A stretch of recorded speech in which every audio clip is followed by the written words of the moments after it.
My avid interest in the human body began as a young teen, but it was so subtle. It began with tiny things, taking apart mechanical things, remotes, electronics, even a bed. I was so curious. I just wanted to know what made up these things, what made them move, come alive, do what they do.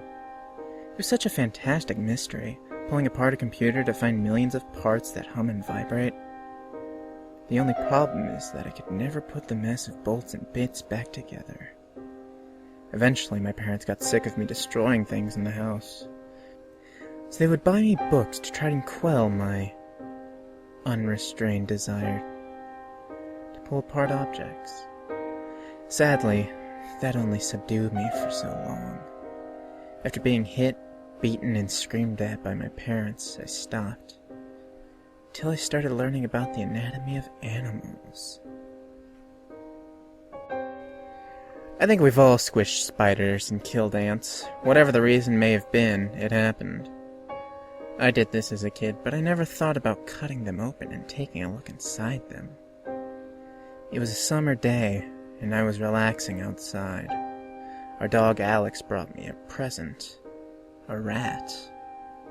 I remember ripping it from Alex's grasp, feeling the rat, which was still alive, squirm and struggle. I would have thrown it away and forgotten about it, but I felt something. A pulse. A single heartbeat. I'd felt my own before, but never thought much of it. Now I had something that shared a piece of me. I was so curious and ecstatic to find out what made it beat and move. I grabbed a knife from the kitchen and went back onto the patio.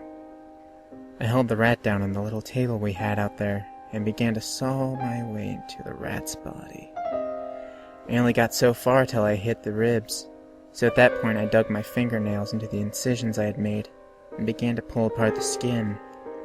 I dug further into the rat and pulled apart the ribs, snapping them and tossing them in the trash behind me. I pulled apart almost all of its ribs, so I had a clear view of the rat's heart. I was amazed, but disappointed. In my haste, I had forgotten that I was killing it. The heart was still and broken, and I frowned. What point was looking at it now? In my anger, I began slicing at random, tearing the rat to shreds and covering the table in guts and blood. After I could cut no longer, my anger ceased.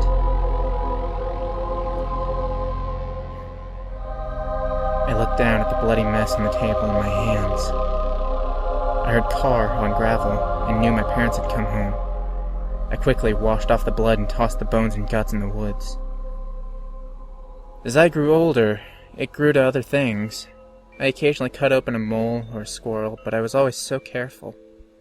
All I wanted to do is to see the heart beat. But every time I got that deep, the animal would die.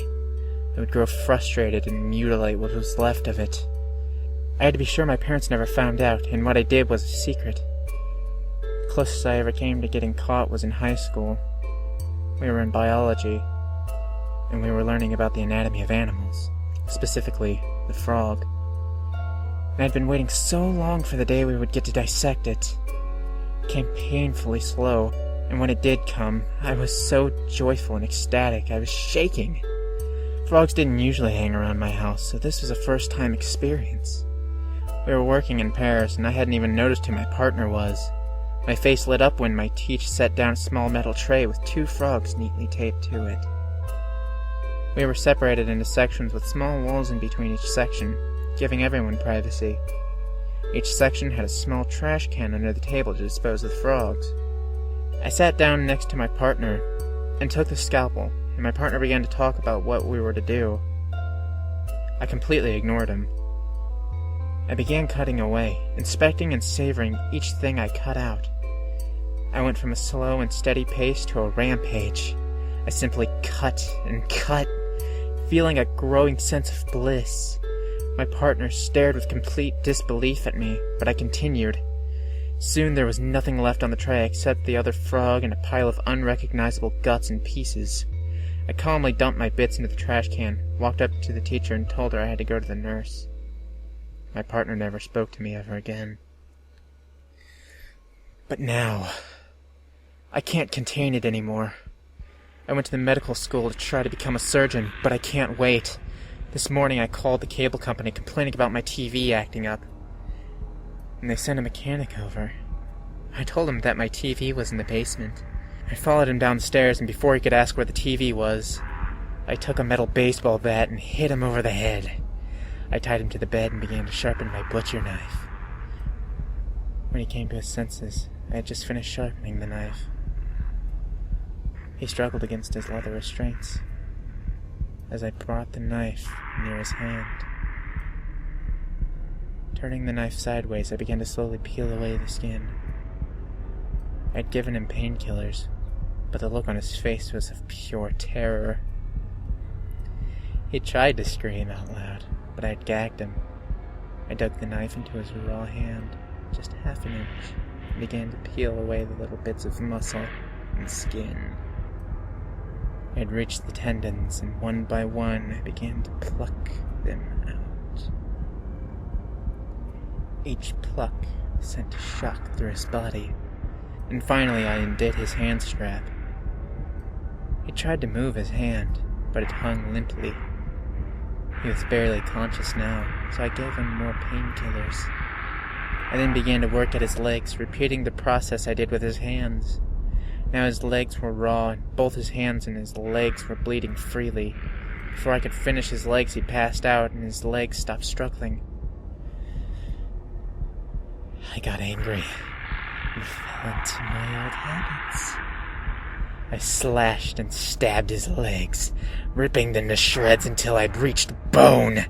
I sharpened my knife again and began to cut his fingers off, one by one. He died as soon as I began this process. I got so frustrated. I didn't even begin his head or torso. I began sawing away at his face, ripping out chunks of flesh. I cut a laceration from ear to ear, ripping open his mouth. I cut his throat near the top and pulled his tongue through. I finished by completely ripping his vocal cords out and cutting all along his neck. I got too curious, so frustrated, that everything died before I could finish.